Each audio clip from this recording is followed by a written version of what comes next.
ये मेरे टीवी देखने का समय है। आहा, इसीलिए मुझे भगाया जा रहा है। सॉरी, अब तो बिल्कुल नहीं जाऊंगी। प्राची की इस बात पर दोनों सास बहू के बीच टीवी रिमोट के पीछे बच्चों जैसे छीना झपटी शुरू हो जाती है, जिसके बीच श्लोक भी काम से घर वापस आ जाता है। हाँ, आज मेरी चूहे बिल्ली की जोड़ी किस बात पर झगड़ रही है? अरे तेरे बीवी मुझे टीवी ही नहीं देखने दे रही। अरे तुम्हारी मम्मी मुझे खाना बनाने के लिए फोर्स कर रही है। अरे वाह, ऐसे बेतुके रीजन पर तो बच्चे भी झगड़ा नहीं करते।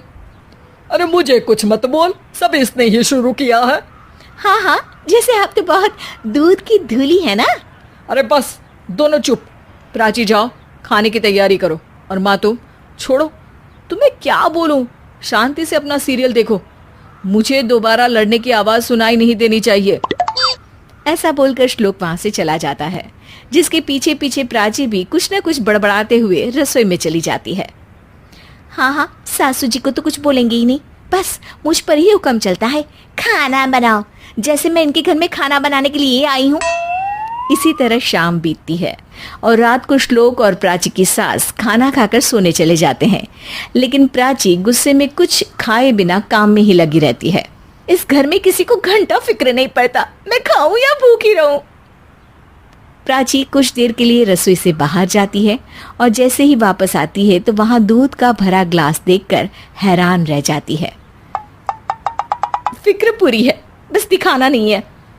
प्राची दूध पीकर सोने चली जाती है और अगली सुबह एक बार फिर सास बहू का कार्टून नेटवर्क स्टार्ट हो जाता है। ये तुमने ही किया है।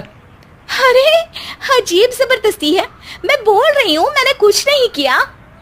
दोनों ने मिलकर पूरे घर को पागल खाना बनाया हुआ है। यहाँ कोई नॉर्मल इंसान तो रह ही नहीं सकता, इसीलिए अब पड़ोसी क्या रिश्तेदार भी घर आने से कतराते हैं। और सुन बेटे, तू भी चंगा, तेरी माँ भी चंगी, तेरी बीवी भी चंगी, रिश्तेदार। हाँ जी, आपको नहीं पता क्या, गंगाधर ही शक्तिमान है, रिश्तेदार ही। हाँ हाँ, बस समझ गया। कभी जानवरों जैसे लड़ेंगी तो कभी जुगलबंदी करेंगी। भाई मैं आप दोनों के बीच में नहीं फंसना चाहता।